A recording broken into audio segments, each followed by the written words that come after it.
before it then goes into the session for today. Please welcome Mr. Funso Uansahia to take us All through right. this session. Yeah.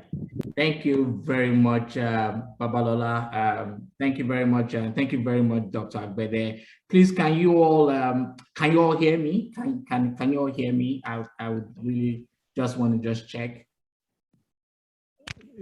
I can hear you. Yes. Fantastic. Very Okay. clear. All right. Fantastic. You know, nowadays, one of the most important things we hear nowadays is when people are giving presentations, because we're always far away from each other. The next thing is, can you hear me? Can you hear me? All right. Yeah. So my name is Olufunso Uansahia, and I'm very fortunate to have graduated with the same set with with very great minds like Dr. Agbede and the likes of Babalola Kiloye. We also have Dr. Laulu, and we have quite a number of people who have, stayed in the industry. We also have Abiola. Now, so I'll just quickly give a brief introduction about myself, and then from there, I'll just go into the course. So by the time we left school, the first job I got was pretty much working in a service center.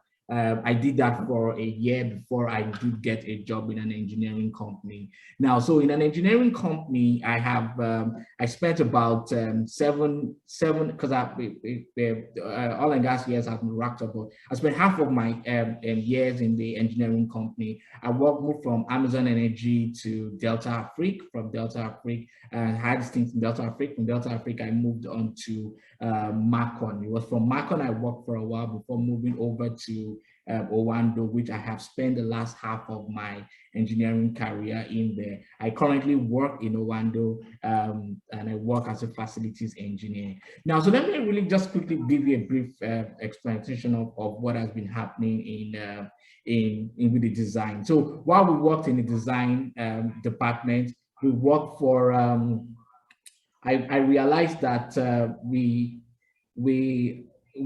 sorry, I just wanted to just be careful, so I just handle the feedback issue. Yeah, so when I worked in the engineering department, we designed oil and gas facilities from the scratch. And many times we were there designing oil and gas facilities, offshore facilities, onshore facilities, compression facilities, power park facilities. And then we did all of these things for clients, which included Shell, included Chevron, included ExxonMobil at the time. We did a lot for them. We did a lot for Chevron. And one thing I realized is there was a lot, because I still recall I had a conversation with another classmate of mine, Ayo Famofo, who is currently with another marginal field operating company. And then we always used to pretty much exchange notes, and we discovered that a lot of the things that we had learned in school was always pretty much coming back. But what we did then was that, so we did a lot of the engineering. I got exposed to, and the design aspect. I got exposed to working with HYSYS. I got exposed to working with AutoCAD and PipeSim and Flyknit and all those other softwares to be able to put them in. But one thing I did realize that at that time was that all of these things were greatly connected to all the things that we learned in school. Like I heard Dr. Agbede say, some of the time we just had to, go and then and cram some things and learn them. But at this time, you would literally be having to understand that to be able to create solutions that has to come out. And I'm going to explain a bit of that. Now, so I moved to Owando, and Owando I have pretty much worked as a client side. So there is always the contractor side as the client side. So on the client side, you are concerned with understanding the problems and scoping out a scope for that, working out a solution, and then guiding the contractors to be able to give you that particular solution that needs to be done. And this almost all the time is very important, because while you understand the solutions, you have to be able to guide the contractors to be able to give you that. So in Owando, I have been doing a lot, which has also moved from the core engineering also to things like budgeting, project management, optimization drives, and all of these things that have been added to it.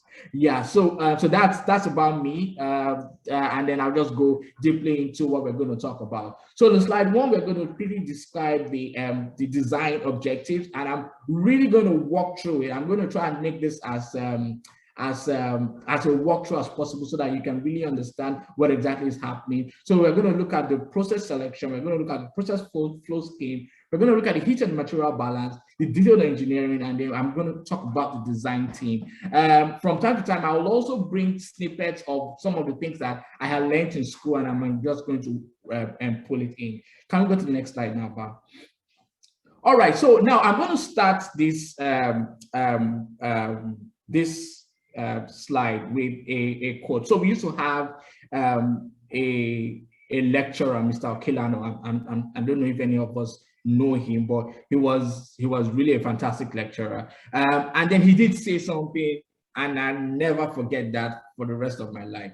He said chemical engineers are fantastic people because they are pretty much true to the environment. So he said life as we are is like a 5-stage process, right? So what he said is that you're going through a 5-stage chemical reaction process from non-entities to full-stage and chemical engineers. He said for some people, you would have to recycle, meaning that they will probably have to carry over 1 or 2 courses because they don't meet specifications, so they have to recycle that particular course. For some people might be extremely very good, they might probably have to jump over some courses, which I have never seen happen before. But some people will be so good they might have to jump over some courses, so they have to bypass some stages. But all of those 4 stages are like all of the years that we go through. So the stages year 1 to year 5 are like all of the stages that we go through. But so starting up with that, just to give you a mental picture of what a process is. A process is just very simple and it works everywhere. It's a very simple format of breaking down all your activity into what you call unit operations. Now, in every unit operation, it's done that way because you can systematically break down your system, break down your whole complex plan into very tiny systems, and then from there you can all integrate them all together. It is not difficult, right? It is not difficult, but I just needed to pay attention to a couple of things that are very, very important. Now, so a chemical engineer is versatile. So there are quite a number of industries that we can work in. Industries such as the biochemical industry. There's a process simulation and modeling. There's the environment, which is also very good because you would also have to know that from time you would break down into the steady state, which is basically what we know, and then there's dynamics, which is what we are going to be looking at when we get to 500 level. And I think dynamics is probably like 501, and I think it's 512. I'm not sure if the numbers have changed, but that's exactly what dynamics, chemical dynamics and processing. So these things are important and it's good for us to know. So there's the environmental engineering, there's the biomedical engineering, there's food, and there's food technology. Now, food technology is something that I think many times we like to look down on. I don't know if the food lab is still beside the chemical engineering lab, and we like to say that, oh, there are a lot of girls in food and it doesn't look like they are serious, but there is a lot.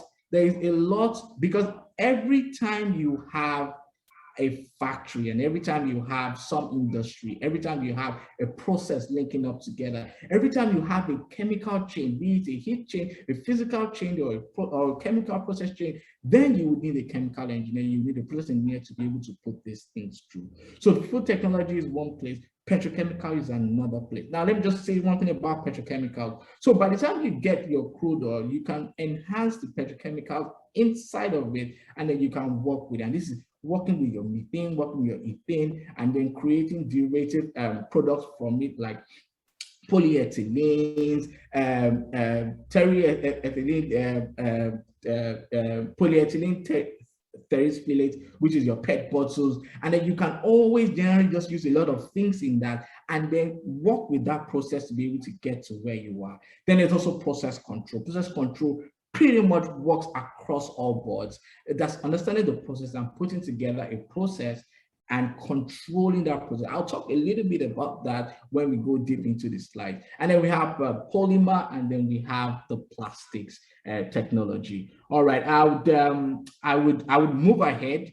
I would try to do as much as I can with time. Okay, so congratulations. Yeah, so I needed to just clap for yourself. You just got a job. Now your job is for the LAUTECH Akitola and Sons, and they have bidded for an oil mining lease, and they have been given that. It's somewhere a large oil and gas field in Niger, in the Niger Delta. The field is estimated to produce 50,000 barrels of oil per day and 30 million standard cubic feet of gas per day. That's what you call score, 30 million standard cubic feet of gas per day. So it says the Nigerian Bonny crude terminal, export terminal is in Bonny. So that's where you're going to take it. It's about 56 kilometers south of the field. And then you are going to take your gas to the Egbin power plant, which is 60 kilometers away. Now you are the process engineer. So congratulations, you have the job, and your engineering manager has requested you to design a facility to process the crude and export it to Bonny, and the gas and export it to Egbin. Now for the first thing you need to do, please just give me a second, please.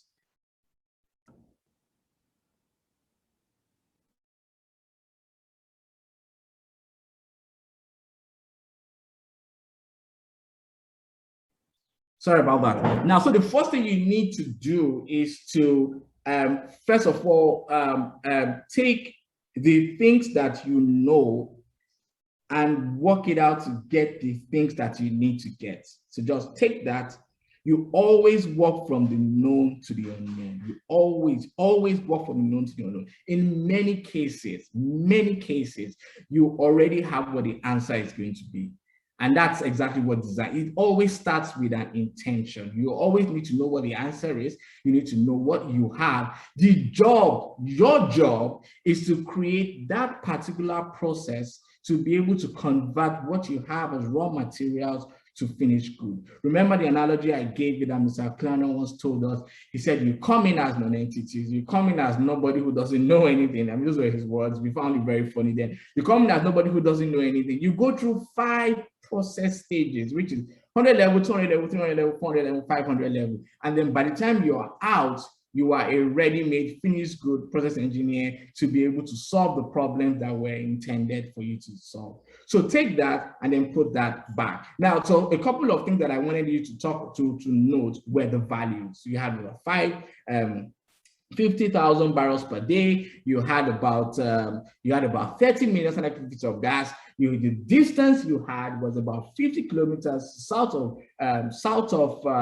the field to Egbin, and then you have 56 kilometers to the Egbin Park to the Bonny, and then you have 60 kilometers to the Egbin power plant. So your job is to just take the thing and then run it through. Now, but before I go to all of that, and I just wanted to just hold on to that, I want to run with you right now. This is very important. I want to run with you the process. It's called the opportunity realization process, which is the next slide, and I'm just going to talk a bit about it. So now you have about 6 processes.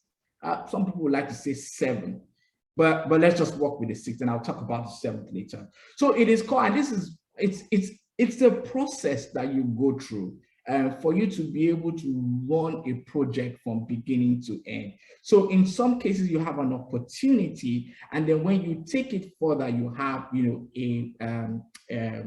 have a project. A project, again, remember, always has a defined objective, it always has a defined finish time, and it always has limited resources, right? So you want to do something and then you want to deliver it at a certain time. So now, if you are running through the opportunity process, now it always starts with identify.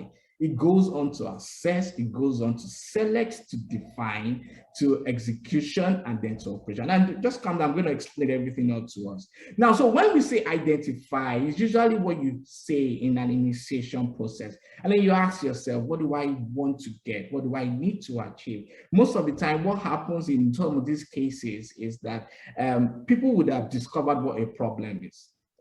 Example, we have a new facility we are going to build, so we are giving it to you. And we want to, now remember, the thing about engineering is not just for engineering in itself, but it's always to give something you call value. Now, value is something that I know that many times we may have heard about, but you know, when we get soaked into all our divide here, we don't always usually need to understand what that is. And I'll just give a small example. Do you know that the guy who designed or the guy who developed Coca-Cola died poor? Yeah, I am Fleming. He put it together, but he died poor. He died poor because he didn't know how to create that value from it. But he was a pharmacist who was able to put all of that together, and then that has for years and generation has become what a success story. Now, and this is where value comes. So your engineering is not just engineering alone, but your engineering has to create what you call a value. And that's why we need to pay attention to, I don't know if you still do the business engineering with the business course. It was called engineering management. I don't know if it was engineering management or it was just a management science course that we did. But it's something, they did it in 500 level. I don't know if it's still done now, but because it's still done, it's something that you need to understand. And I'm going to run that in. So when you understand what the problem is, so this problem is that, hey, we have a field. We need to make money from the field. Now, we need to make money from the field is important because for you to be able to put a facility and a process in place, somebody has to drop that money. And this is not a stage where it's not Red Cross, there's no Father Christmas. We are talking about millions of dollars, hundreds of millions of dollars. So it is not a, oh, I'm just going to do something that is going to cost like say $1 billion and then I'm not going to get any value from it. No, it's not. Somebody is going to put that money down and somebody's going to get money back, returns from that. It's going to get returns from the sales of the crude. It's going to get returns from the sales of the gas. And if it's a chemical industry plant, it's going to get returns from that. So at the end of the day, an engineer always has to be concerned with getting the value from it. And how do you get the value from it? You get the value when you run your processes as lean as you can. You save as much money in running the processes. And the second thing that happens is when you get a lot of value from the things that you make. All right, so that's the problem. It's an initiation process. So we have to do. So we go through what we call an opportunity framing, and then we ask ourselves, what do we need to get? What is our success criteria? If we design a fuel station, and we sell it and we sell the crude, how much are we going to spend? How much are we going to get back? And how much are we going to say that this project is indeed a success? How long is the project going to take? And what are the criticalities and what are the success factor criteria that we need to put to be able to say that we have made a success? What are the risks that is going to be involved in it? And all of this time is when we decide and say, okay, this is probably what we do. And then at this time in your opportunity framing, once you've identified what the problem is, you will draw what you call a roadmap. A roadmap will tell you what you're going to be doing along the time and who you are going to need along the time to be able to get you to where you need to get to. It is always, this is where we are, number one. This is where we are going to, number two. And this is how we are going to get there, number three, which is really very important. All right. So after you found out that, after you've been able to put that, you put that what you call, an opportunity framing. Everybody comes together. You have a lot of people with years of experience. You come together and you decide, okay, this is how we're going to run the project. The next thing we will do is to do an evaluation. Now, what happens in an evaluation and what output you always get from here is what you call a feasibility report. Now, a feasibility report tells you that you have at least two viable options. So if I'm going to build this facility now, I could begin to ask myself, okay, so if I'm going to build it to Egbe, if Egbe doesn't take it, do I have somebody else? How much is it going to take? What is it going to take? What are the requirements it's going to take? If Bonnie is not going to take it, where else can I take it? Where am I going to badge? So you begin to ask yourself, well, at the end of the day, what a feasibility option does, and a feasibility phase is this: you are looking wide, you are looking far, you are asking yourself, what are the things that I need to be able to get me to where I need to go? So you are thinking far, you are thinking wide. And it's in this visibility state that you now begin to develop your concepts. You can have one concept to take it this way, one concept to take it that way, one concept to process your oil this way, one concept to process your gas this way, one concept to sell gas as LNG for LNG market, one concept to sell gas for dump gas market, one concept to take the gas and then turn it to liquid. So many things you put in this, and then all of this you put in what you call your feasibility report. And in your feasibility report, you also have things like, like a schedule, like a plan, like environmental factors, the things that are important to be able to help you get to where you need to get to. Now, after that is done, you will move. And the thing about this thing is that in most organized companies, there's always what you call a gate. Now, by the time you have a feasibility study, everybody looks at it and says, okay, this is what we plan on doing. Then the next thing, we would agree to move on to the next phase. Now, the next phase is what you call the select phase. Now, in the select phase, what happens in the select phase is that you have what you call a concept definition. So you take that, so the definition is in the assets. You have a concept selection. So you take all of the concepts that you work and then you rank them up one by one, side by side, beside each other, to tell which is the most viable of this concept to take. Now, I like to use the word viable because viable means that it is going to make you profit. You have an idea of what your profitability is. Even though at this time, your cost is not defined yet. It's not totally defined. You have a cost of plus or minus 50%. That means it may go higher than 50% or may go lower than 50%. But here, what you're doing is that you're doing a side by side on all of the concepts, and you're trying to make sure that this concept enough will stand for each other. And then by the time you're done with that and you've chosen a concept, most of the time your select phase chooses a concept, which is usually most of the time a value that has been connected with the others, and they created the best of the concept. Now, once that concept is done, you would usually, at this time, you develop what you call a process flow diagram as a process engineer. Now, a process flow diagram is pretty much telling you what your basics equipment are going to be, and it pretty much gives you what the basic capacities and then the connections from side to side. It's in this place that you develop what you call your heat and material balance, like Dr. Agbede spoke about. Now, once you have a heat and material balance, it's really very easy. It is what's coming in and what's going in and what's going out. Input and output, and in some cases, there's always going to be accumulation. So you have your input is equal to your output plus your accumulation, or whichever way you want to arrange it. In some cases, there will be matter that will be energy that will be generated, maybe in a chemical reaction. You have to take advantage of that. You have to take knowledge of that. There will be some that will be lost. You have to take knowledge of that. There are a lot of things that will happen, but what you're doing is that you are keeping a material balance of the things that are going on, and then you are also keeping an energy balance of the things that are going on. Now, this is very important because I remember there was a time when, I was working in Unilever for a while, and this was far back in like 2005.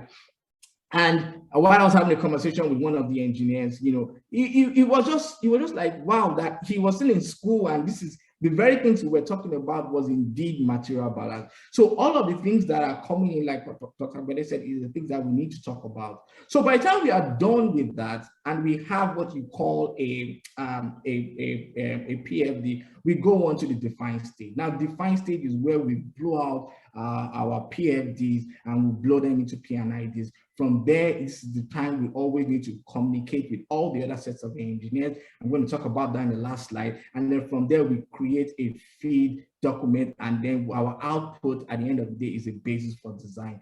That design really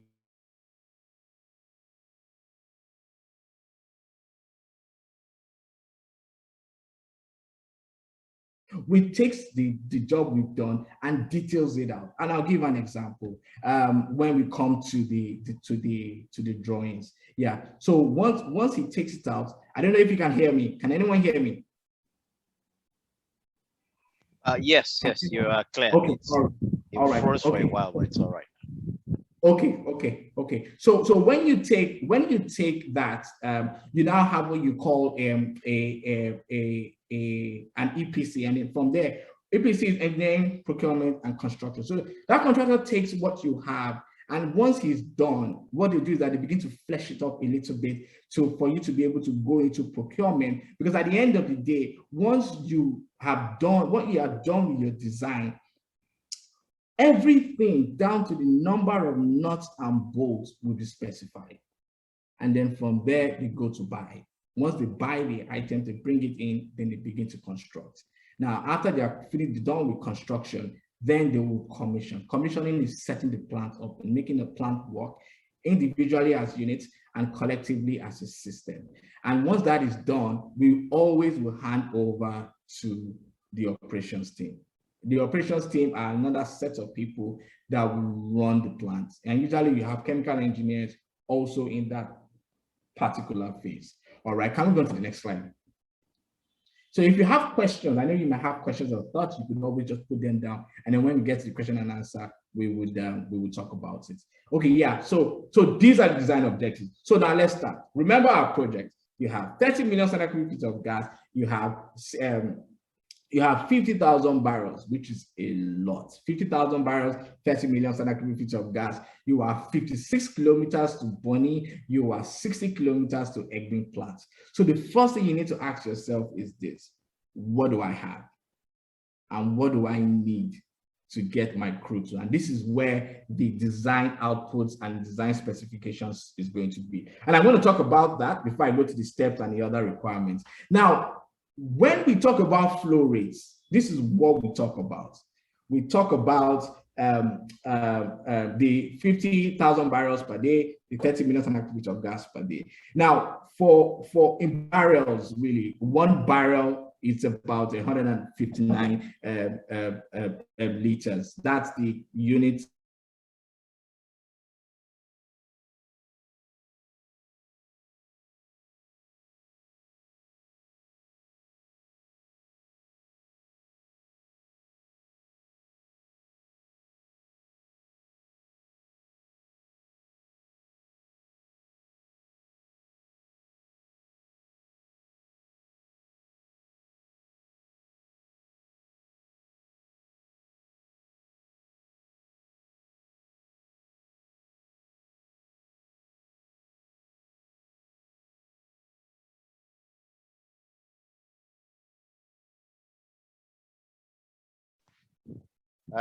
Hello, guys. I think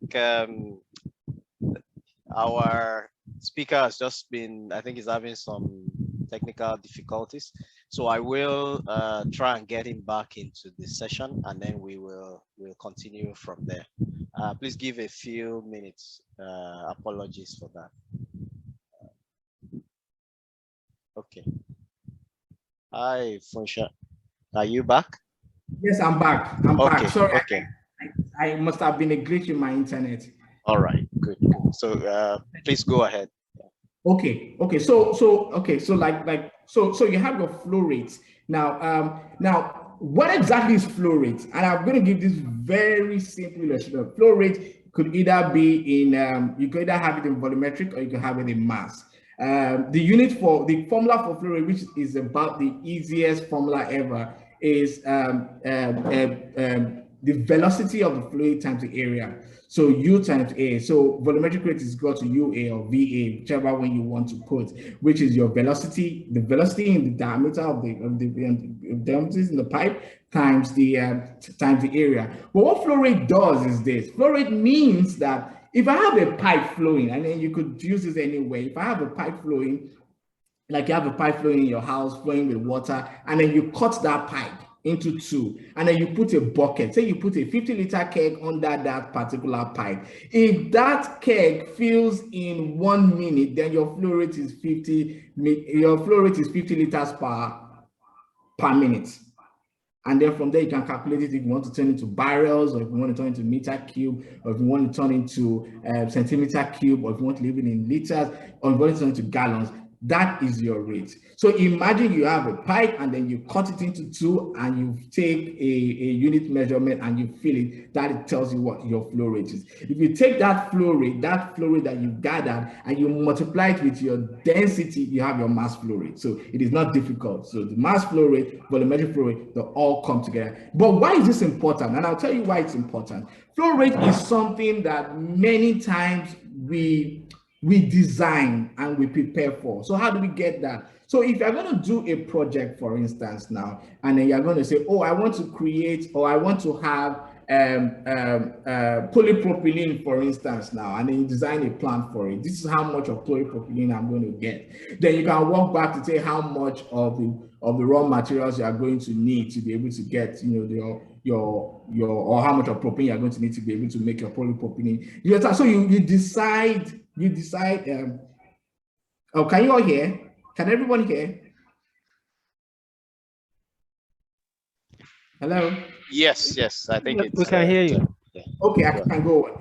So you look back, and then from there you can decide what your flow rate is going to be. It's the same thing with the reactions that we have. So you have a reaction and then you have a product at one end. So what you do is that you will have to look at that product and say, okay, if I look at 1 mole divide plus 1 mole or 2 moles of that will give me, like, say, another 1 mole of this. You put everything to molar mass, because moles, of course, is number of moles is actual mass over molar mass. You can get the amount that you would need in terms of mass, and then when you have that, you can add your yield or your conversion to know how much you would need. Now, but in most cases, in a lot of cases, you always will get what you need in terms of volumetric flow rate. Now, let me give another example of flow rate. Now, imagine, for instance, that you want to design a water system in your house. So you want to say to yourself, I'm going to buy a pump and I'm going to put my tank at about 10 meters height. So you say to yourself, this is exactly what I'm going to. So you ask yourself, if I turn on my pump, do I want my pump to run for 1 hour? So if your tank is, say, 3 meter cube, right? If your tank is 3 meter cube, which is 3,000 liters, which is an average GP tank, it means that if it runs for 1 hour, your rate is going to be what? 3 meter cube per hour. If you want to be able to put your tank and then turn on your pump and run and watch your movie and come back and your movie is 30 minutes, you divide by 30, you have what you call your rate. But in an oil and gas situation, the rate is usually determined by the subsurface guys, and which is pretty much your reservoir engineers. The reservoir engineers always control the rate. Yeah, reservoir engineers are your colleagues that actually studied that studied petroleum engineering. So they will tell you when they are completing the one. And when Dr. Laulu talks about, you know, the oil and gas system, and you really understand, you know, how the reservoir engineers determine the rates which give us on the surface for us to separate. Now, I know I've spoken a lot about flow rate, but it is very, very important. Now, when the oil delivers a particular rate, what happens is that we take the rate and then we process it. The next thing that are very, very important, again, are your conditions: temperature, pressure, composition. Now, fluids are divided into two, and I know you know that. You have your compressible and your incompressible. Compressible, incompressible. Compressible is your gas, typically your gas, because of course it can be compressed. Your incompressibles are the ones that can be compressed, which is typically your liquid. Now, temperature and pressure affects a lot of things. And I know there's something that we did in school. I don't remember what course it was. I think it was some elective I did in food engineering where we spoke about freeze drying. And what does freeze drying mean? Freeze drying is actually boiling at a much reduced pressure so that your temperature doesn't change, and you do it for. And I think we spoke about it when we had Professor Solomon talking about how enzymes were drying, and we also did it in food engineering. So what it means is this: gases behave uniquely in different temperatures and pressures, and that's something that you need to understand. So the temperature and your basic equation, general gas equation, is something that you will live and die with as long as you're still going to remain a practice as a chemical engineer. Your PV is equal to NZRT. We are ever going to live with it. I mean, I had a conversation with the intern I was talking with the other day, and this was exactly the same thing that I said. We are really going to work with it. Everything that we do will always have, an impact on the things that we do. Now, the next thing is what is the composition. Now, so there's always going to be a composition in that you have and you receive, and then the composition that you are going to get. Now, composition is very important because from the composition, you can know a lot of the properties. And if you're going to use HYSYS, the first thing they will ask you first is to input your composition. Now, but how do we get composition? We usually get composition in the oil and gas from the subsurface people. When the oil comes to the surface or the gas comes to the surface, they run a test on it. And from the test, they can tell you how much of methane, ethane, butane, some propane, all the way down from your C1 all the way down to your C30. How much of it do you have? Now, it depends on the quantity you have, ultimately will tell you a lot about how that property would behave. And I know when we remember things like that we did when we're talking about fugacity, Raoult's law, and all of these laws, it pretty much tells you how all of these things, how all of these fluids will always behave based on the contents that are in it. And I'll give a very good example that I like to give to people that I work with. If you want to drink a cup of tea, so what do you have? You have water, yeah, you have tea, you have milk, you have sugar, and then you put everything together under hot water, and then you have your tea. Your tea is one phase, right? I'm right. One phase is a liquid phase. Right. Even though your sugar was solid when it was coming in, by the time it gets into the system, it becomes one phase. But your components are a lot. You have water as a component. You have coffee as a component. You have you have tea as a component. You have sugar as a component. You have milk as a component. Now, if you pour a whole 6 tins of milk in one small cup of tea, that tea, my brother, my sister, will taste like milk. Why? Because the mole fraction of milk supersedes every other thing. It's the same thing when we put all of these compositions in. If your gas is pretty much so rich in methane, it would act like a C1 component. That's your molar weight of your structure would almost be like the methane itself. And this is how you can now tell what will happen when you play with the temperature and pressure in different places. Now, all of these things are the tools that you have to be able to work with this thing. Now, the next thing that I'm going to talk about is the product specification, which is your output. And I'll talk a bit more about it when I get to the next slide. And then the impurities are the things that you should take away. Now, because when you talk about product specifications, there are a lot of impurities. If you are going to sell gas to NLNG, for instance, now, they will ask you, please, Oga, before your gas gets to us, take away CO2. Before your gas gets to us, take away H2S if you have it. Before your gas gets to us, please take away water, take away mercury.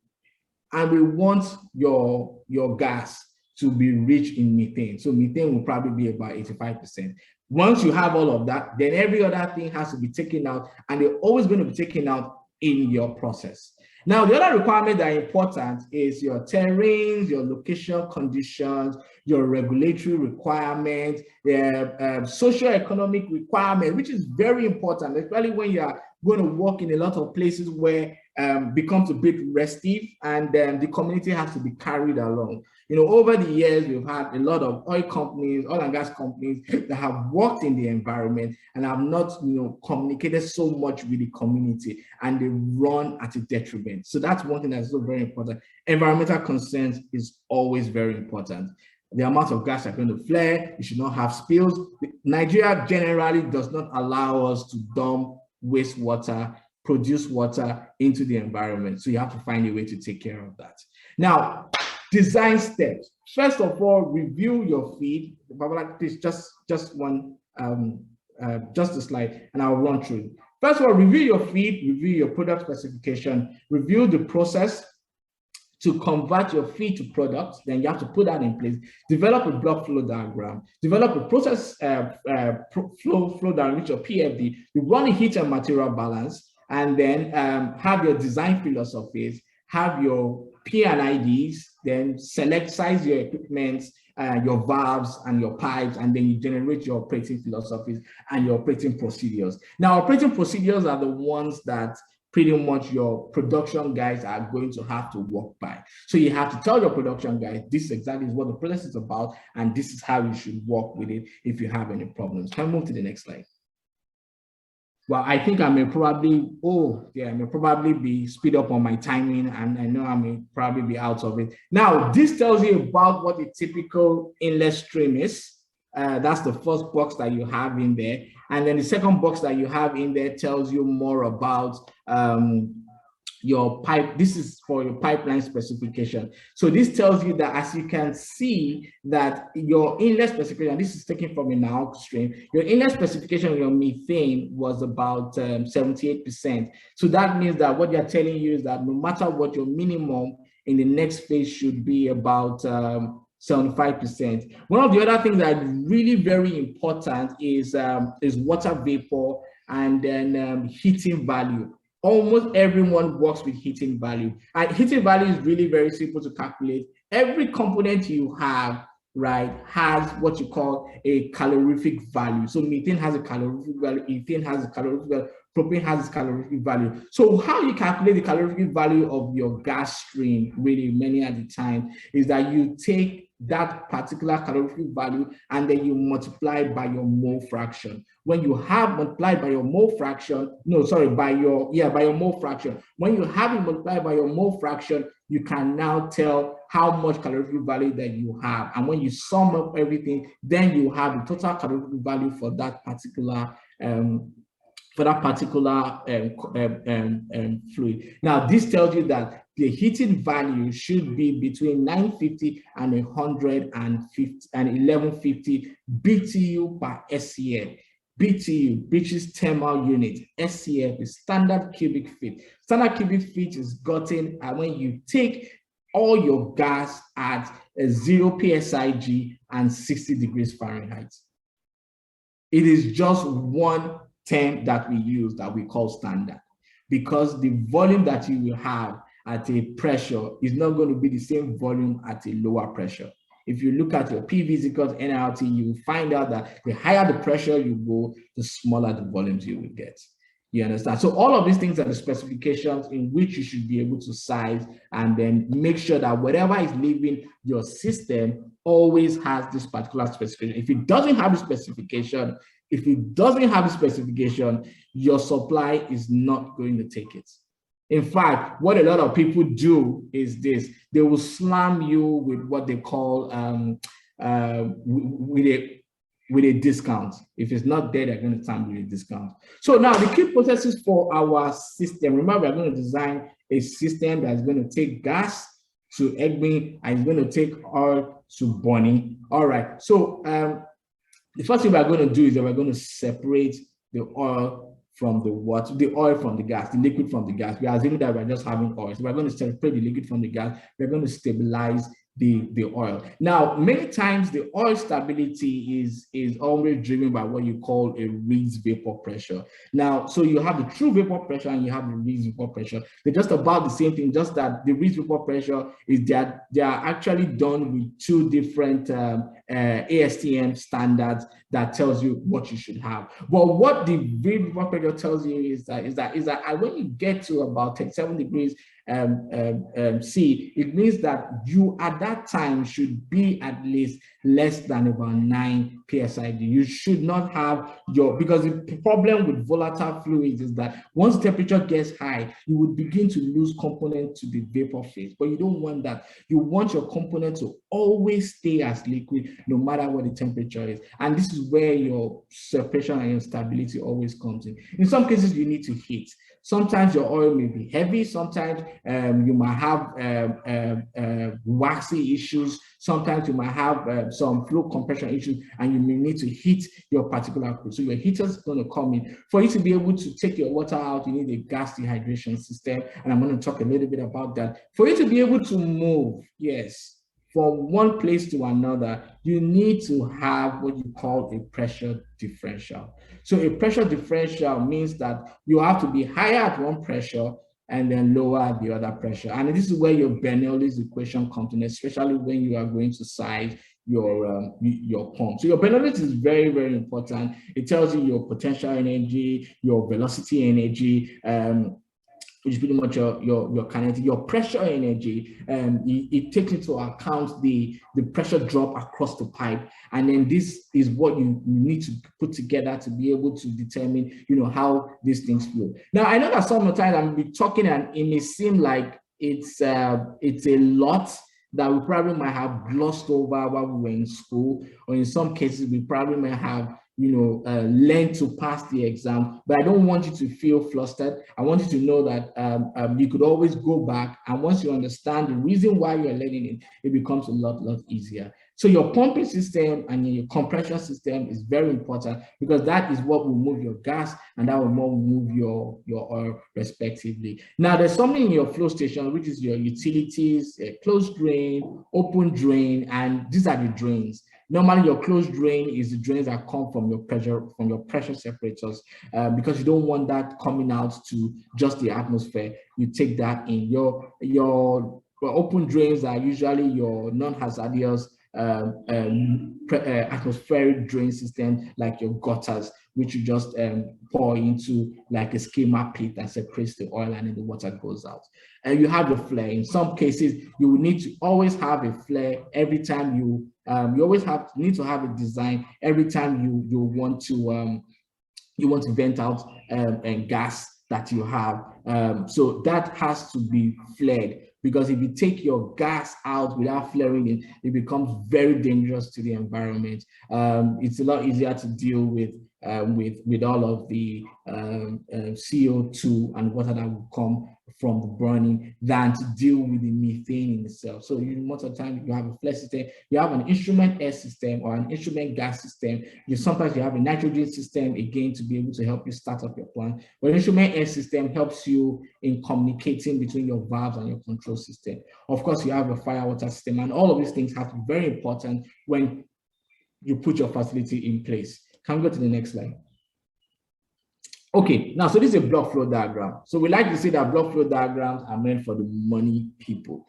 Normally, as you get higher in your career and you begin to make a lot more money, technical things don't appeal to you so much. So most of the time, we like to just do a very simplified block flow diagram, so management can have an idea of what exactly we are dealing with and what exactly becomes the main focus. And for engineers, what we like to do is we like to compartmentalize. That means that we take the body of knowledge and then we put it in different areas so that we can begin to flesh out each of these areas one by one as we go deeper in it. So what happens is this, and I'm going to quickly just run through it. So you have your well. Yeah, your wellhead is actually what is connecting to the reservoir. The reservoir is, and when Dr. Laulu Adepodu has a session, I know he's going to talk a lot more about that. You have your reservoir, which is pretty much like a piece of rock with two main properties. You have porosity, you have permeability. Porosity means that there are pores in it. That means the oil and gas can stay. Permeability means that they are linked. So what happens is that this is connected to the wellhead. The well on top of the wellhead is what we call the Christmas tree, which is the valve assembly that we use in dealing with the flows and the things that come out. Now, after the well, you have what you call a choke valve. A choke valve is what really much controls the flow that comes from the well. Now, as process engineers, our job starts downstream of the control valve most of the time. Maybe sometimes when they're probably needing you to come and do P-Tech work. But basically, it starts from downstream of the control valve. Now, between the wellhead and the flow station is what you call a flow line. So each well will flow through a particular pipe. That pipe has to be sized by yours truly. You have to determine what that size is. And it's also very easy. Very easy. It comes with your with your volumetric flow rate. From your volumetric flow rate, your V is equal to UA. You already know what your minimum or your maximum velocities are going to be. From there, you can determine what your minimum and your maximum area is, because you already know what your flow rate is. So once you know what your flow rate is, you can tell what your area, your maximum, your minimum area is. The next other thing you would need is to determine what the pressure drop is going to be. And I think that is really very detailed out when you look at your Richardson and Coulson, and it tells you how that goes. And then the pipeline, the flow line goes, it's also a function of distance, because your Darcy-Weisbach equation, which is has to do with frictional factor FLV squared over 2GD, frictional factor, the diameter of the pipe, and then the velocity in the pipe. So all of those ones will pretty much tell you what your pressure drop would be. It tells you what pressure you would be arriving at your separators. Now, your separators, naturally, by the time they come in, they would have, some level of separation, and then you can decide, how that would be. Now, the thing with oil and gas is that gas will always go on top, and then the oil goes to the bottom. By the time you are done with that, your export pump puts it out through a pipeline, which is yellow. Now, the thing with the pipeline is that you have to design that pipeline. You have to design the pressure drop on the pipeline, knowing the inlet, the destination pressure at Bonnie, because Bonnie would require a particular pressure from you. You will add the pressure drop on the pipeline plus all your undulations to be able to get what your discharge pressure of your pump is going to be.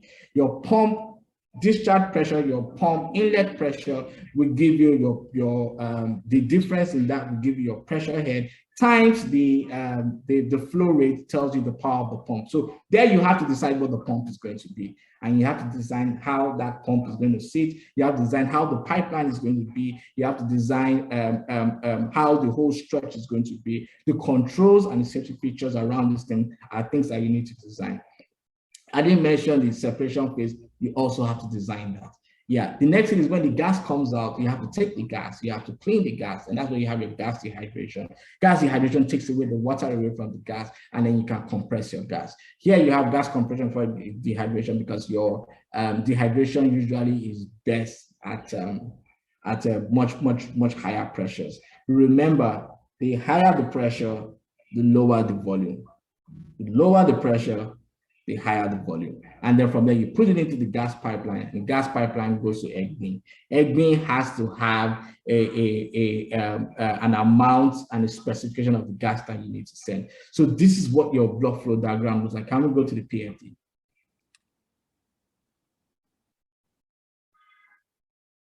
Hello, Bob.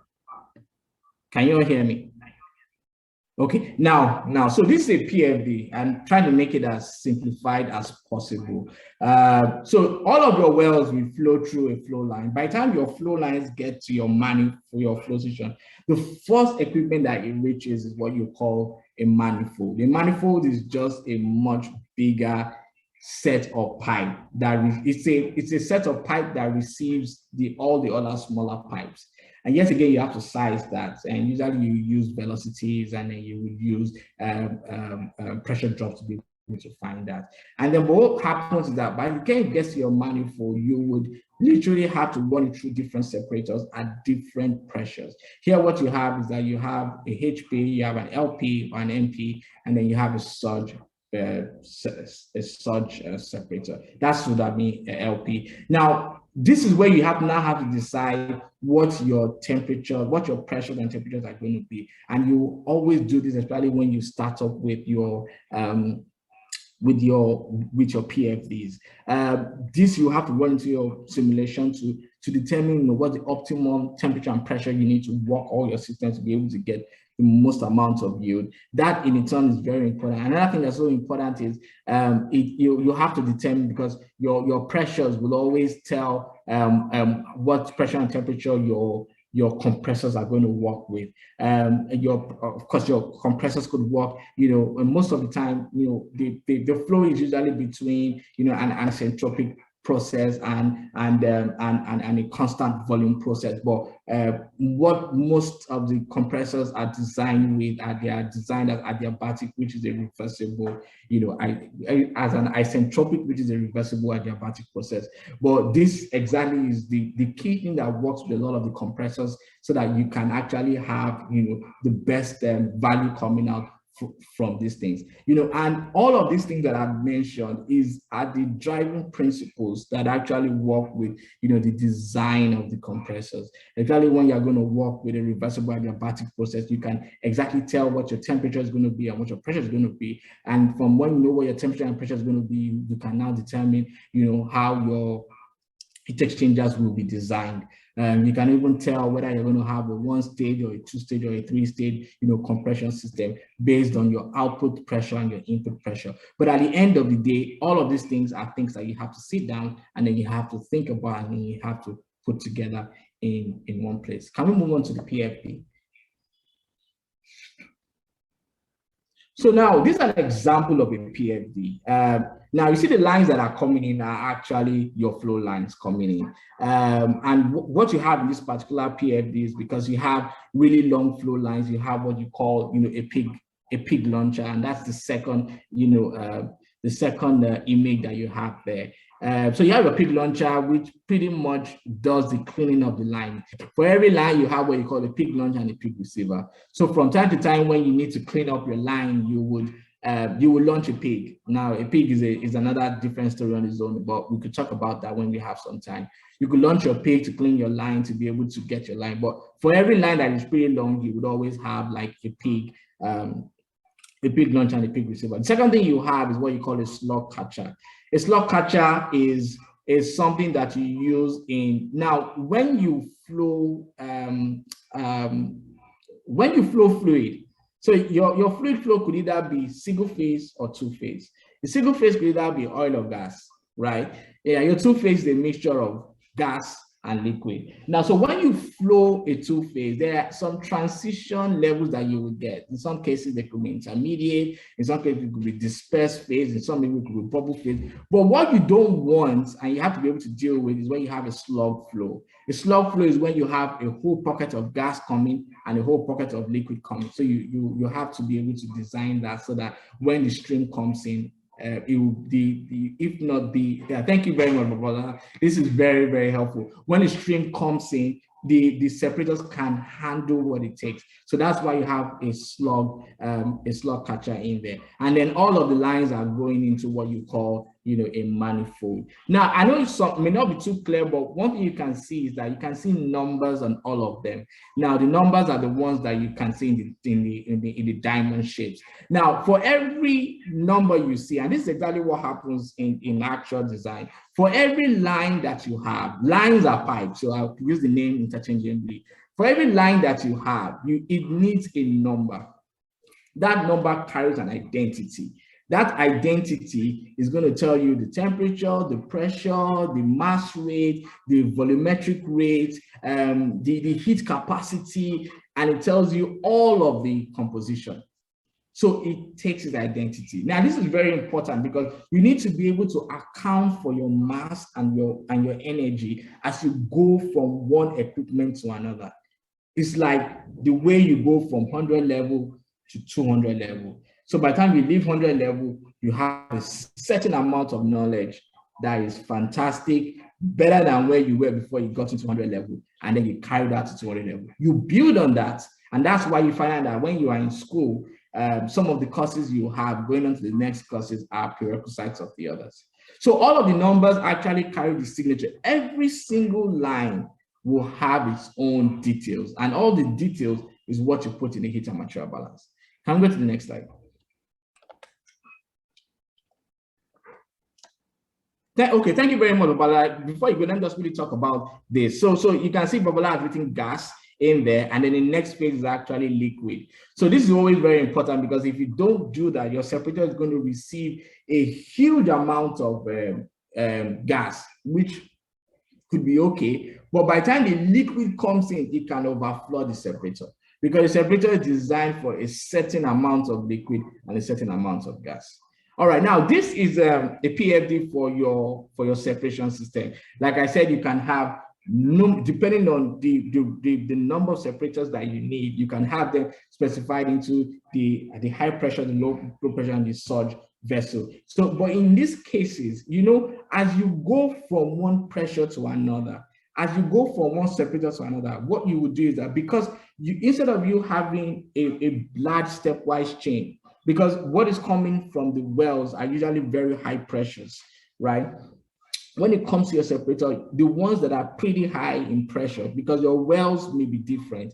Some wells will be high in pressure, some wells will be low pressure wells, some wells you even need to assist them in flow. So as it comes into your separator, many a times the very high pressure are gathered in the high pressure manifold, and then they are routed to the high pressure separators. The low ones are gathered in the low pressure separator, in low pressure manifold, and taken to the low pressure separators. As the liquid leaves the high pressure separator, it will be routed to the low pressure separator. Because the thing about it is that, remember, pressure and temperature is always very important. And there's something I also wanted to talk about, which is your phase envelope. Phase envelope is something that is really very important. And I think Babalola can probably give a talk on it when he's talking about the modeling. Now, because the phase envelope tells you at what temperature and pressure, whether you're going to be liquid or gas or both. Yeah, and I know you must have probably done that sometime in chemistry. I don't remember the chemistry, but I think the chemistry that was probably in 200 level. I don't remember the name of the lecturer, but he did call it spiritual chemistry then, where liquid and gas can exist as a phase. But this is very important, and it's also very important in characterizing fluid. For some of you that are going to do the petroleum option in 500 level, or are doing the petroleum option in 500 level, I'm sure you must have done that. And these things are important because once you know where you are, it's easy to determine what your vapor fraction is going to be. Now, I know we've done that, a bit of that when we were, I think, in 400 level, where we had to find out how much of the gas would be vapor and how much would be liquid, just by taking your X and Y balances, your vapor fraction and your liquid fraction, and then calculating it. Then it's easy for you to know, how much of it to be oil and how much of it to be gas at a particular temperature and pressure. And then you're also knowing things like your bubble point and your dew point, where all of that. Now, all of this is important because this pretty much tells you how your units would be arranged. Now, so you need to ask yourself some questions. Will I get the best separation when I am at this temperature? If I'm going to get the best separation at a higher temperature, then you need to put a heater or you need to put a heat exchanger to be able to utilize your heat. Now, that's where heat transfer also comes in. It's something that is so very important for us to learn when we are doing that. And now, thank you very much, Bar. Okay, now this is a PFD for a compression system. Now, a compression system pretty much has every compression system. The first thing you do with compression systems is determine what the number of stages is going to be. Number of stages is always very easy because you need to know what your outlet pressure and your inlet pressure is. Once you take that ratio, you have to take it to a fraction of n to the number of stages. There is a particular recommended ratio per stage that you should have. From there, you can tell what number of ratios would be. For every stage, you have 3 equipments which always come together as one. The first thing you do is as the gas comes in, you will take it to what you call a scrubber. A scrubber is a vertical separator that does intense separation of liquid from gas. Now, the thing with compressors is that compressors do not like liquid. You plug your compressor with liquid, you will damage the compressor. It's the same thing as when you plug your pump with gas, you will run into cavitation and then you will damage the impellers of your pump.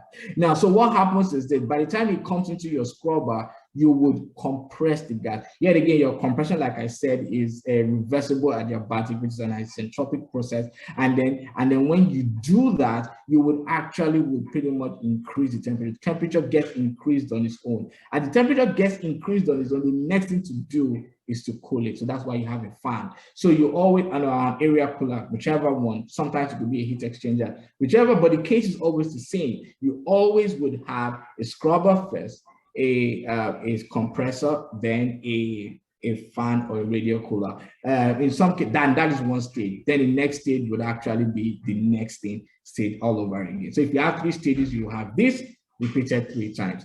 You can, yet again, I need to lay another bit of emphasis. You can see the numbers of each of the lines Every line has to be coded. Every line has to be identified, because when you go on, you will be able to have that in place. Can we go to the next slide, please? Now, so this is the dehydration column. I'm just going to quickly explain this, but what we have here, and I think this is where, separation engineering is very important, and is pretty much more of a molecular kind of separation. But what you have is this: you have glycol. Glycol has a very high affinity for water. So what happens is that you load glycol from the top, and then you load your gas from the bottom. And then you have packings. In some trays, in some columns, you have them in trays. In some columns, you have them in packings. Your packings could be ring, or it could be bell saddles. But when you load them in, and as the glycol comes down, right, the gas comes up. And then there's kind of diffusion, where you have the water leaving the gas streams and dissolving in the glycol. Now, but that glycol that you have will probably be boiled in a boiler. And so, because the thing with glycol and water is that glycol has a much higher boiling point than water. And this is where all of these things are really very important. So because glycol has a much boiling point than water, by the time you boil up the glycol water mixture, the water will get out at 100 degrees, depending on the pressure. If it's atmospheric pressure, it will be 100, depending on what pressure you decide to work that in. And then you can take your glycol and then you can recycle it back into your system. So you have a constant system. So the glycol goes, takes out water, and then it goes. Then you of course, you first of all have to take it to a flash drum first of all, to be able to take away the gases that are also connected to it. And then by the time it goes around the system, it just keeps you running through the system. As more gas comes, you keep on taking out the water that is in that. Now, all of this is really very important, and this is in gas dehydration. There's also CO2 removal, which is almost about the same process, but instead of you using glycol, you'll be using things like DEA, MDA or DEA, that's diethylene glycol, or you can use methylethylene glycol instead of using methylethylene amine, diethylene amines, to be able to take away the CO2 that you have in there. But for water, what you would naturally use is diethylene glycol. Now, okay, fine, you could go on, Babalola. Now, this is an example of what a heat and material balance is. So you can see all of the numbers that I have put. You can see things like there's a vapor fraction, there's a temperature, pressure, mass flow rate, and this is overall. Then if you take every stream, they will break it down into the vapor, the liquid, and the aqueous. Aqueous means water, and then it can give you the details. And then the last phase is actually the bit on the composition. This tells you how the composition moves from phase to phase, and how you can always go from one phase to another. So overall is the whole stream. Every stream could actually be like two phase. If it's coming from the world, it's actually two phase. So that means you have water, you might have oil, and then you have gas. That's two phases coming in. And then by the time it comes in, it gives you the details of every single one that is there. And how does it do that? It does it by actually taking the temperature and pressure, working with the composition that you fed it, and it will tell you, how much of this would be in the gas and how much of it would be in the oil, based on the composition that you have already provided. So this is exactly what your heat and material balance is. I'm sure that a lot of us will be doing a lot of projects in design. Yeah, this is a fantastic one, and for you to also know how this thing moves from one place or from one form to another. Next slide, please. Now, okay, so once you are done with your PFD, the next thing now is to go into what you call your P&ID. P&ID is your piping and instrumentation diagram. Take note of those two words: piping, instrumentation diagram. Now, so for piping means that you are going to take each equipment that we have looked at. And this is a detail of a separator. each equipment that we've looked at, and then we are going to create, the piping around it. You remember when we were doing the PFD, we had numbers around it. Now, when we get to the PNIDs, you will have a lot more lines, and each line will have a side. So you have to calculate what that side is. You have to determine what the pipe code number would be. You have to all the pipes need a code number. Now, you now have to determine what material you're going to be using for these pipes and what the thickness of the pipe is going to be. And this is the full hole pipe sizing. Now, the number you give to this pipe is the number you will see when you go to the plant. Because for every plant, they will write the line number on the pipe itself. So if the plant operates, really optimally, when you go to the plant, you will see the line number that you have put on your drawing. Now, two things that are very important in putting all of these things together is that you are concerned about the control, you are concerned about the safety. Two things: safety, control. The size of the pipe, good. Safety and control. So you're going to ask yourself, okay, so when the fluid comes in, how does the system operate? If I'm going to have a level, how do I control my level? I'm probably going to use a process controller, right? I'm going to use a control valve. I'm going to use a level controller, and you're going to do a lot of this when you get to dynamics and control. And then you would now begin to determine. Thank you very much, Vala. You now begin to determine, how these things are going to work. Now, on the other left, you can see your bridle controller, which controls your levels. There's still going to be a pressure controller, which controls, the gas. As gas goes out, if the pressure is too much in the separator, it will open up the valve so more gas can go out, just reducing the pressure in the separator. Because you need the pressure, the temperature and the pressure is very optimal in determining how much oil and gas you're going to get out. By the way, I'll just quickly talk about it, even though I didn't put, a slide on this. The way separators work is this: when you put oil and gas, liquid and gas into the whole system, what happens is that at a particular temperature and pressure, the gas will separate and it will dissociate. The first thing you meet when you look at the separator is that it comes into what you call an inlet device. An inlet device is where you have the first separation. So as it hits the inlet device, the gas breaks out from the liquid. The liquid falls to the trough below, and then the gas begins to move out. The aim of every separator is to ensure that the gas will slow down to a terminal velocity. And I know you've done a lot of that when you were looking at Stokes' law, Newtonian flows, and all of that.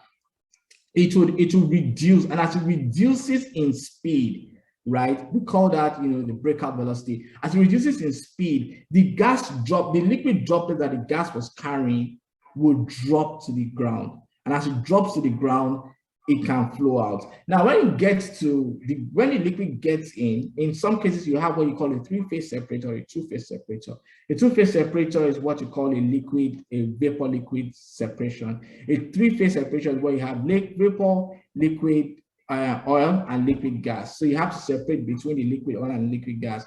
There's another thing that is also important, is what you call a retention time. Retention time is how much time you have dedicated for the liquid to stay. Normally, most separators will actually have you, and it's always depending on your API gravity. API gravity is also the same thing as the specific gravity not specific gravity, the density, the specific gravity or the density of the oil. So it tells you how long it's going to stay. Normally, we like to use between 3 to 5 minutes, in some cases as low as 2 minutes, if you have very, very, very light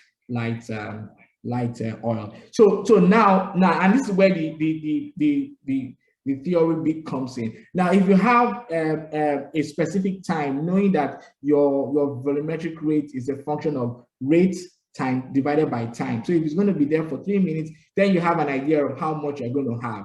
So if it's 3 minutes, you know that you're going to be dividing that rate by time, which is 3 minutes, then you know the volume. That your separator must be able to take that volume, and you must also be able to take the space for the gas. But all of that is the details on the separator. So you size the separator, then you design how it's going to work. You should have control valves to be able to tell you, how you control your pressure, how you control your levels. Liquid level, vapor level. And then there's also the things that we like to call, the shutdown function and the alarm functions.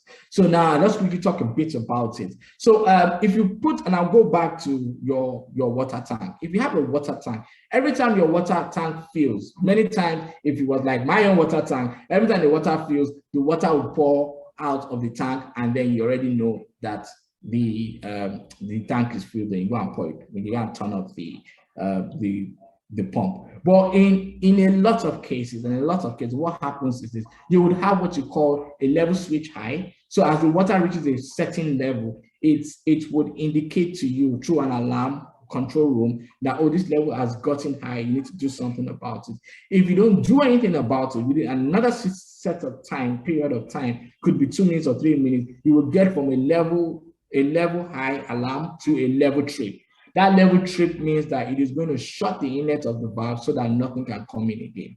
Now, these are all of the controls that you need to add, and all of the safety features you need to add to be able to make your system work. One other thing before I leave this slide on safety features is what you call a relief valve. So for safety features, you have like two types. You have the instrumented features, which is the one I talk about, and then you have your mechanical devices. Your mechanical devices are your relief valve. So your relief valve has to be able to open up if your vessel gets too full. And because the problem with this is that if your vessel gets too full and it has nowhere else to go, there is a chance that the vessel is going to rupture. So what you do in most cases is that you design your systems with a relief valve, in some cases with a rupture disc, so that as the pressure in the vessel gets to the design pressure of the vessel, the relief valve will lift, and then it will open up, and then everything just keeps going out.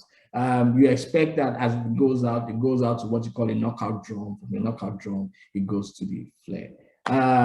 Yeah. So, and I think the P&ID tells you of a lot of things. It tells you of your flanges, instrumentation, inline components, and all of that. Now, this is, next slide, please. Okay, now this is what a P&ID looks like. Don't get confused. Don't say, it's looking too complicated. It is not complicated at all. Just know at the back of your mind that whatever this P&ID holds at the end of the day is what you have designed the system to work with. So what you have in the P&ID is that you have shutdown valves, like I mentioned before. If the vessel gets too high, if the pressure in the vessel gets too high, you can decide that you want to shut. And you would decide as a process engineer to tell what your design philosophy and what your operating philosophy is going to look like, what your control philosophy is going to look like, and then you can decide how that is going to go. So if the vessel gets too high, you have a pressure switch, or you have a transmitter to be able to make these commands that you have decided that are going to go. And then you also have control valves in different places to be able to help you. You have your relief valves at different places to be able to help you pass this out. So this is exactly what your control valve, what your P&ID looks like. Now, your P&ID is really very, very important because, and I'll explain that a bit when I talk about the different connection between the engineers. But next slide, please. Now, so I pulled out a couple of slides just to show you, the things that are important in safety.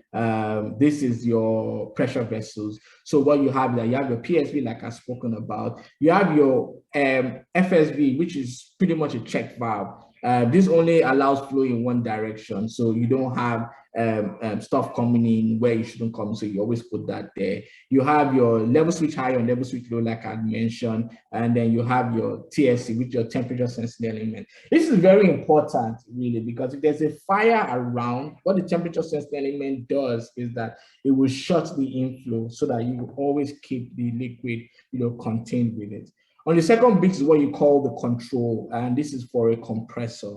What it does here is that you have a PDT that you see. What a PDT means is a pressure differential transmitter. So what it does is that it measures the pressure upstream and downstream. Upstream means before the equipment. Downstream means after the equipment. It measures the pressures at both ends, subtracts it, and then combines it with the flow. ET is the flow transmitter. And then you have a unit that does, and that is a unit eye indicator, and then from there it decides on what to do. If the DP is a lot too much, then it opens the valve. If the DP is too small, then it probably just closes the valve. All right, and then the next part is, I think I put that in place. Now let me talk about the engineering team, and then just so that you can really understand what the whole system is. So now, by the time you are done, now listen, by the time you are done with your P&ID, while you were working on your P&ID, everybody in the office was doing nothing. That's the first thing you need to understand. Everybody, now your mechanical engineer, your piping engineer, everyone is just quiet and they are waiting for you to finish your P&IDs. Now, in every engineering, let me first of all explain the people in the engineering team. So in the engineering team, you have your process engineers, which is you pretty much, chemical engineers in most cases. In most cases, sometimes you have some mechanical engineers who would do some of our work. Then you have what you call your instrument engineers, or your instrument and control engineers. We call them I&C engineers. So what happens is that what they do, they usually have an electrical engineering degree. They also have electric, and they can also decide to do pure power, right? Provide power for the system. That's your electrical engineer. So you also have your piping / pipeline / mechanical. Your piping engineers are the ones that determine, how your pipe, every time you see a flow station with all of the pipes turning in from one place to another, it's your piping engineer that does that. Pipeline engineers are, as the name says, they're pipeline. Mechanical engineers are the ones that actually, every time you size an equipment, they are the ones that actually put all the mechanical features to it. And then, then the last set is actually the civil and structural engineers that actually create the structures that the plants will sit on. Now, let me just put this in a bit of context. Like I said before, while you were doing your BFD, PFD, every other person just looking at you, and they are waiting till you are done. By the time you are done with your P&ID, you issue, in fact, it's time, just as the feed is being completed, you would issue your P&ID, right? At the time your concept design is there, you will issue your P&ID, and then you would have frozen it at your feed, rather. You would have frozen it at your feed. Now, by the time you've frozen it, it means that you're not making any changes again. Now, when you bring out your P&ID, see, a P&ID doesn't say anything about distances. No, it doesn't. It doesn't. It just draws a line. And that's why when it's time for CADing or AutoCAD drawing, they like to make fun of process engineers that we don't do too much AutoCAD drawing and do the drawings themselves. But once that happens, right, your P&ID is frozen. Now, once you give it out, you will give it to the piping engineer. What the piping engineer does is this. What you've said in your P&ID is that I have a pipe that is coming from the well and is going to the flow station. Or I have a pipe that is going from the flow station and is going to admin terminal. Or I have some pipes inside from one separator to another. And you draw the line. You tell them the size of the line. You tell them the number of the line. You tell them and this is where your material balance is important. You tell them the pressure. You tell them the temperature. You tell them, because they will use all of these things to check the size and the thickness of the line, the type of bolts, the types of nuts they should use. They would now determine, and these are all your mechanical engineering friends, they will now determine how that pipe should go, like a pipe routing thing. Sometimes for us, we could say it's going from A to B, but in the P&ID, it doesn't say that. But in reality, they can come and say, you can't just go from A to B. You have to go up through the roof, then come down again, because that's the way the pipe has to go. And when you go to a flow station, you see the way the pipes are just routed in different ways, and this is what the piping engineers do. It's the same concept, it's same intuitively for the pipeline engineers. And the mechanical engineers will always go ahead to determine, the sizes of the pipes and how this equipment will be designed. The next set of people that we give the P&IDs to is what you call the instrument and the control engineers. You recall all those controls I mentioned, when the level gets high, you sound the alarm. When it gets high again, you shut down this valve. You have a pressure sensor, a pressure indicator. All of these things are determined by us, but the people who make it work are your instrument and control engineers. So they actually make it work. They actually create all the panels, all the loops. They take your loops and they work it. They help in some cases help you determine, the instrument air required for all of these things to work. Are you going to use the pneumatic controllers? Or are you going to use electrical controllers? Those are things that they will work to be able to help you move on. And this is also where dynamic comes in, because most of the time they lean back to the process engineers to tell what the dynamics of the line is, so that they can improve the control system in these places. So now, once you've sized all your equipment, right, you size your pumps, you size your compressors, you can tell what your pressure requirement, your electrical power is going to be. Now, what the electrical guy does is this: he provides the power to make this happen. So he's been sitting down, he's been waiting for you. As long as he gets that, he provides the power to make it happen. He also works with the mechanical and piping engineer to determine, where the light features are going to be. They do things like the hazardous area classification to tell where the likelihood of gas escape is going to be, and how they can work around it.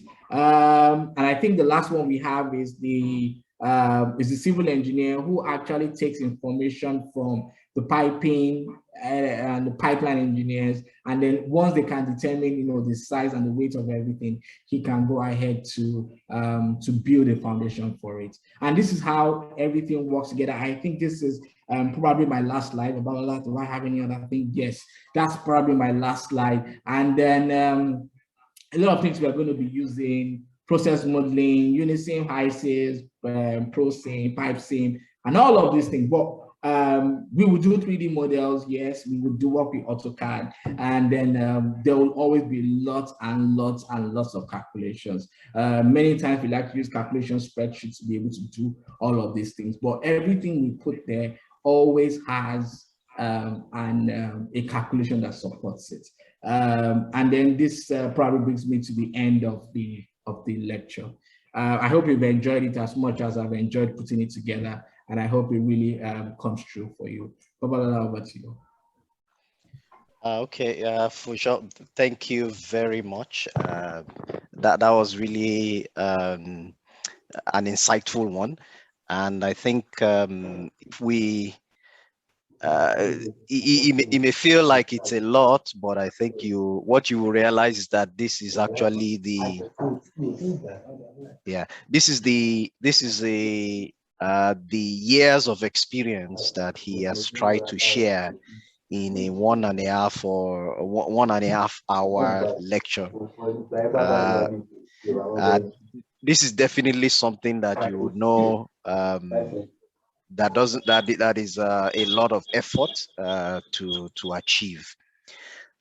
So at this time, we will we want to throw the floor open for questions. So we'll take it in two ways. The first one is if you can type your question in the chat box, then we can take those questions.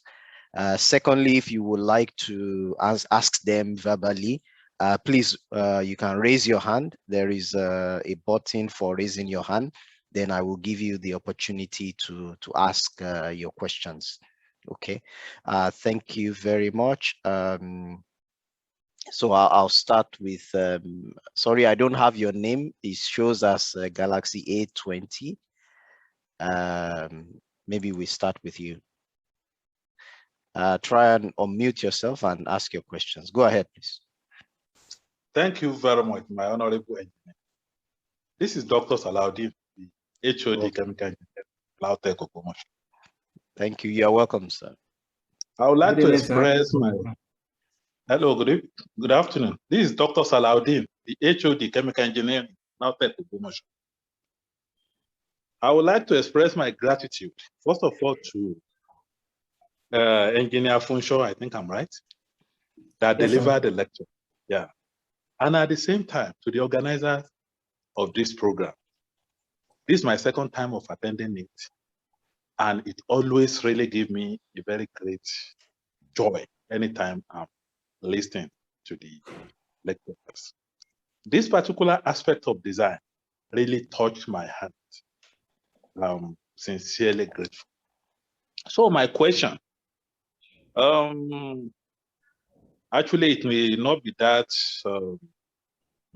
academics, but exactly what is happening right now in Nigeria. My question is, one, why flaring gas if we need all these gases? Either to sell to LNG, or if possible, if it can be given free to those people that really need it. Secondly, if we look at the price of cooking gas in Nigeria today, most families are going back to coal pot, the local means of cooking. Please, what exactly is causing this problem? Thank you. All right, so thank you very much. I think that's a very interesting question, and I think it goes to the heart of what our guest speaker has actually presented today. So maybe I will allow you, Funso, to tackle that very, very interesting one. Why do we flare? And maybe I'll then chip in something on why the cost of cooking gas is that high. Okay, good. So so we pretty much have two types of flare. We have the process flare, and then we have the continuous flare. Continuous flare is when we pretty much just produce the gas and flare, which is pretty much what we've been doing. Process gas is when you have a relief on your system, and normally you don't always have, you're not flaring gas, but you are usually utilizing your gas and you're sending it. So what happens is that every time you have a relief, where you have a high pressure in your system and then you have a relief, so instead of the gas going out, straight out to the vent and then out, you would rather burn it, so that instead of you putting out a lot of methanes and all of that, you would actually burn it and then you have CO2 and all of that. So that is the process, which makes sense. Now, the main reason is, why do we have to flare gas? And this working, haven't worked for a while in a marginal, in a company that deals with marginal fields, and I'll really explain why. So now the first reason why we flare, why a lot of people flare, is because number one, it's cheaper. Yeah, it's cheaper for them to flare. As selfish as we could be in terms of looking at things in the environment, remember the companies are always very concerned about how much they can make and to stay in business. So it's cheaper to flare, and it's cheaper to flare because the cost of bringing in the compressors and the cost of laying the lines always pretty much take out, you know, a lot of the chunk of the money. So the companies will just look at it this way and say to themselves, okay, because we don't have all of this money, we just will take the gas, we will flare the gas, and then we'll pay the penalties. Now, but the government has taken a bold step in the last, I think, 2 years to modify the flaring penalties to discourage companies from flaring. DPR right now will not give you a flaring a permit to flare, but just to try and make things as difficult as though for companies to do. The problem that comes with that is because a company may decide to develop a field, and in that field you probably will have, like, say, maybe like 2 million standard cubic feet of gas. So you say to yourself, you know, how much will the compressor cost? And I have to lay a pipe, say maybe like another like 10, 20 kilometers. By the time they look at it, they would find out that the economics will kill the project. And that is the reason why a lot of the IOCs do not develop some fields, because they don't want to spend that much money on the gas, on the development, on the compressors and all of that, because compressors are very, very expensive, pipelines are expensive, and unfortunately, gas, unlike oil, cannot be stored. It's difficult to store, right? So people will just rather either just flare it, or they just send it out. It's not a good thing, yeah, but these are the challenges that, you know, companies face when they have to develop fields. One of the other things that I think the government should have done, because they have always had it in plan, is to work on the gas master plan. What the gas master plan does is that it pretty much connects lines across the whole of the Niger Delta to various parts of the country. So all you need to do is to draw your line, to lay your line, which should probably be like maybe like 10 kilometers or thereabout to the nearest inlet, and then you can tap in from there. But because we haven't had that and that level of infrastructure and all of that in place, it becomes very economically viable for companies to actually do that. So in the end of the day, they end up clearing gas. I think Babala will be able to talk more about, the price of cooking gas and why, we as a country are not, working straight into this. All right. So thanks a lot. I think that was very very concise response to why we flare. So basically, it's more around the economics of it. So like you said, the cost of processing gas is very high. So the companies, rather than spend that money to put in infrastructure in place, they will rather just burn it and pay whatever penalty that the government asks them to pay. That it's bad for the environment. It is bad we are wasting our energy. And the solution to that is to aggressively drive the gas master plan such that the gas infrastructure is already in place. And then people can just develop their fields and tie in. If you go to Europe, for example, there are gas pipelines running across the entire Europe from Russia, all the Ukraine, from Ukraine to Germany to Belgium, all the way to the UK. There are currently gas lines being built between Russia and Israel. That's what I even hear. So what those things mean is that if I develop any field, it's easy to find someone to buy my gas and cheaper to develop. So that's something that our government needs to drive so that can end. On the price of cooking gas, I think he talked about that. It's also around economics and infrastructure. Cooking gas is produced. I think the only person producing cooking gas now in Nigeria is the LNG. Cooking gas processing is also it's fractionation. So you start with your pure gas, and then you extract the C3s and maybe a bit of a C4 using a fractionation column. The only person who is doing that for now is used to be the refineries, but now is only LNG. The challenge with that is also that LNG is in Bonny terminal in Niger Delta. So LNG does not have any infrastructure to transport the gas to Lagos, to Abuja, to all those other places because there are no pipelines. And so they all have to come, they have to ship those cooking gas from Lagos, from Bonny to Lagos, offload it at the ports in Lagos, and then distribute. So that's one issue with one of the aspects. The second aspect is that even the production by LNG cannot cover the whole requirement in the country. So it's also being imported the same way we import petroleum or diesel and so on. And once with every importation, we have dollar forex issues and all those associated issues. So that's really where the challenge is. So it's more around, as usual, it's about infrastructure. Do we have the infrastructure to develop, to monetize these things that we have? It costs a lot to put those infrastructure in place, but we need to do that if we want to benefit from the resources that God has given to us in Nigeria. So infrastructure means we need to put pressure on companies who are producing oil and gas to develop the entire value chain. The entire value chain is don't just produce oil and export. The entire value chain means refineries, petrochemical industries, LNG, fractionation, and all those other processes that are included in the system. So those are the things that we need to ensure that are happening here in Nigeria, so that we can reduce our importation of those products because we do need them.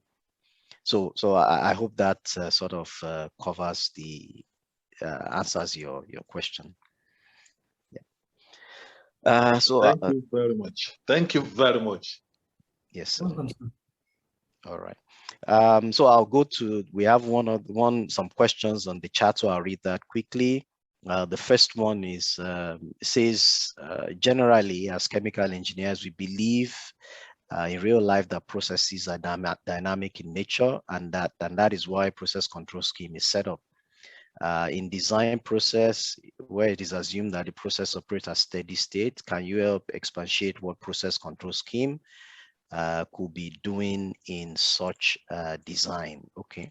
So I think what is what this question is driving at is that when you design at steady state. So how can you incorporate? How do you land on the process control when you only have a steady state design? Yeah. Yeah. Okay. So I think a steady. So when you design with a steady state, yeah. But when you're going to control its dynamics you're looking at that particular time. In terms of steady state, you could always design, your operating range to know, like the example I use about the levels, to know, where your high level will be, where your low level will be, where your alarm will be. Now that level, is pretty much would be measured and then transferred to an electrical pulse, which goes to your controller. Your controller naturally just takes your difference, in the set pressure that you set, in set level, and then the difference in what is reading, and then converts that delta to your control valve in terms of and affects the amount of instrument air that will be needed to take it up and down. So that's just an example of what it does. Now, it's a dynamic process, really, and it's pretty much a dynamic process that you will need to be able to look at and have that design first of all. Then because your systems will not always be the same. So you have what you call your noise. Your noise could be Gaussian, it could be white noise, it could be, your noise is actually your disturbance. And as your fields decline, you would have to have them restructured again and redesigned again to fit what exactly is happening at that particular time. So that's why it's a pretty much a dynamic thing. Your aim in every control system is always to ensure that you have a steady state process. But when the noises come, when the problems come, when the disturbances come, you have to come into to design that control part again, design the control part, design the control system. And I'll just give one real life example that we had. So in a couple of years down, I think about 2015, we had a fire on one of our flow stations. So what did we do? The engineers had to come together and decide. The committee decided that, okay, instead of us having to process it, let us flow the wells as they are from the flow station to another flow station. Now, initially what has been happening is that when the gas is separated, the gas is compressed and sent to that flow station. But because it was receiving flow from the well itself, it had to be reconfigured. So what it had to do was, first of all, try to understand what the new noise or disturbances would be, then tailor the control system and to be able to deal with that particular one. So it's always a constant thing, because you can't have for a certain that this is the way your flow would be forever. Sometimes it will change. Sometimes you will have a lot more gas coming into your well, and then you have to have a control that is smart enough to do that.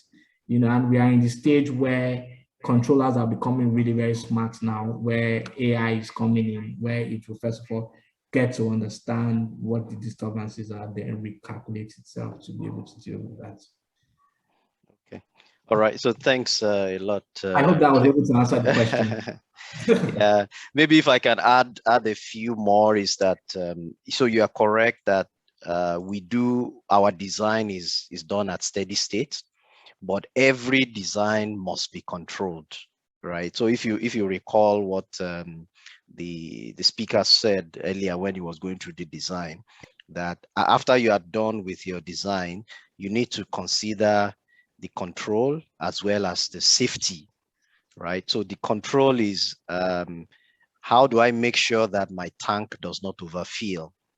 How do I make sure that the pressure in the vessel does not go above what I want it to go above? Because it can result in major safety incidents, explosion, fire, and then deaths to people dying on the platform, on the facility. So what do you mean? So your control should then look at how do I keep that level at the level it is. So if what he has explained is if the system you need to put in transmitters, control system, as well as final elements that will take action once those offset positions are identified. Um, there are standards and design standards that we follow to make sure that those things stay in place the same way we have designed them to be. So I hope that answers your question. On the so don't forget, please, if you want to ask your question, please just raise your hand. I would call on you to answer. There's also another question here saying, he says, good afternoon. Under the aspect of process engineering, you mentioned process control. Are process control engineers the same as instrumentation and control engineers? Okay, so maybe I'll answer this, and then you could always support later. So instrument engineers are a lot, pretty much a lot of them are electrical engineers, right? A lot of it, I haven't seen a process engineer, chemical engineer who has gone into to do instrumentation before. So you have a lot of the INC engineers are usually electrical engineers. However, when it comes to real process, you have a number of them are also chemical engineers, because for you to be able to do process control, you need to be able to understand the process, and that comes with a lot of dynamics in the system. Yeah, and I think that's probably my answer for that. Okay. Hello. Yeah, I think it's spot on. So, but I think, yeah, okay. Can you hear me? So I think maybe what I would just add to that is that so the when you go to different organizations, so I think maybe you shouldn't be too bothered about the naming, but look more around the role of what they do. So in design, we usually call them instrumentation and control engineers because they are the ones who implement the control system that was designed by the process engineer. And right, so in design, yeah, so once you have that the engineer who does that is the one who will say, I want this level to operate at. I want you as a process engineer, you tell them what you want the system to operate at.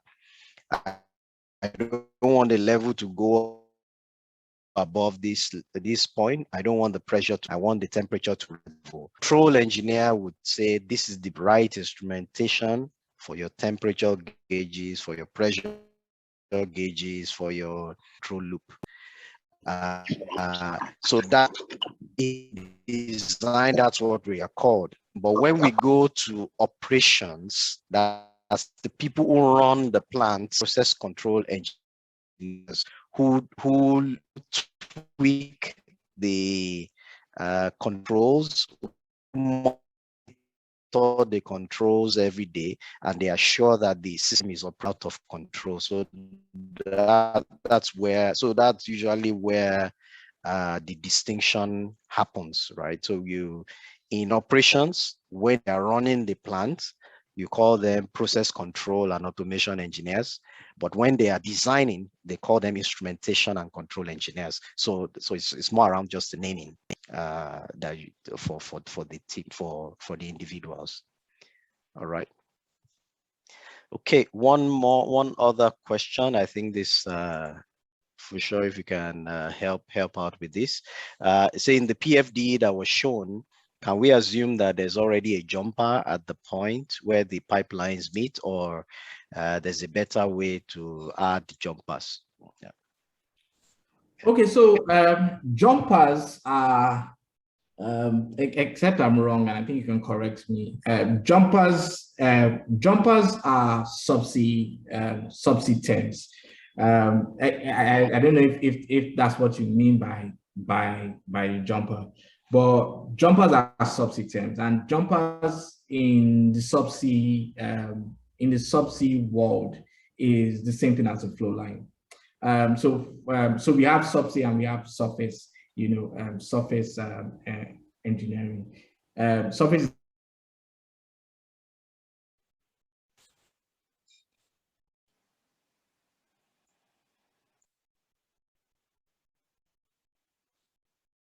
Oh, okay. Yeah, sorry. I think we lost him there. Okay, are you back, Fisher? I'm back. Sorry, I had a let me quickly talk before my internet jumps on me again. All right, go ahead. So we have jumpers, and so in the subsea, what you have is, because the subsea is not like the surface where you can literally just lay your lines, physically lay your lines. You have to have them, in connectors where you use, ROVs. So your jumpers are pretty much what ties your wells to your manifold, or you have a plan. In some cases, you have a manifold that you have set. So what a jumper is that connection between your well and your manifold. Is the first connection that connects to your well. So in this PFD is not a subsea.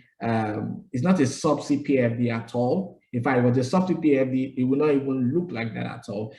So you don't have a jumper there. But if you were looking at a subsea drawing where you would have your pipeline end manifold, your pipeline end terminations, your manifolds and your control loops, and then your jumpers and your wells, whether your wells are like Daisy or template or satellite fields, you would always have these things connected. So that was just a long answer, but the short answer, because it's a topside, it's not a subsea. We don't have jumpers. Instead, we have flow lines. Okay. Yeah, thank you very much. All right, so I think we have our time is fast spent, but I think we will, if there is one more question, then we will take that, or else we can close the session. Please feel free, if you have a question, to raise your hand so I can unmute you.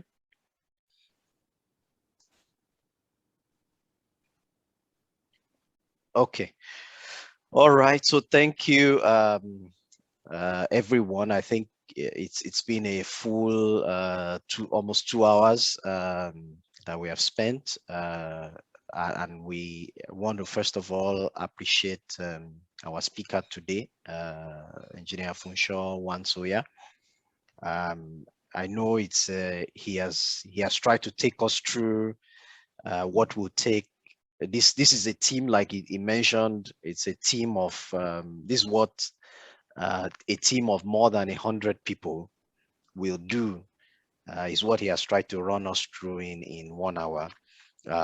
So he has taken and he has successfully taken us through from when you have an idea, okay? Because at the beginning of every project, nobody's going to say, go and calculate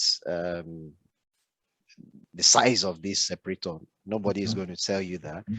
The information you are going to be given is your manager is going to call you and say, oh, we have just won this contract and we need to build a 50,000 barrel facility. So now you need to then walk yourself through each of those processes that he has shared with us through today. You need to develop the process diagram, the block diagram, and then you identify the individual unit operations that are within each of those phases. And then you go on to develop your process flow diagram, where you identify the individual equipments that will achieve the unit operations. And then you then go on to develop your process engineering flow diagram, where you now begin to put in sizes and do your material balance and everything. And then you go on to the detailed design before you finally start to construct and fabricate. So that process is something that will take you maybe 2 or 3 years, sometimes more, to achieve. And that's what he has been able to share with us today. We appreciate your time and thank you very much for sharing that knowledge with us. I do hope that to you as well, to those of you who have stayed with us from beginning to now, that this has been very useful for you.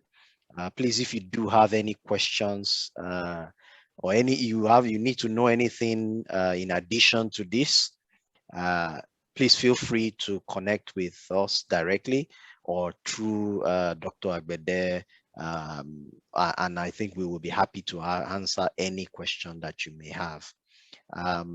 I think that will be all from me today, but let me, before I go, I'll just mention that we have there'll be another session planned. Hopefully we will be able to do that before the end of this year, or if not, maybe early next year. And that would also be as interesting as this one as well, where it would also show you a different aspect of what career you can pick when you eventually leave school. Let me ask Dr. Agbede to maybe close the session for us so we can wrap up.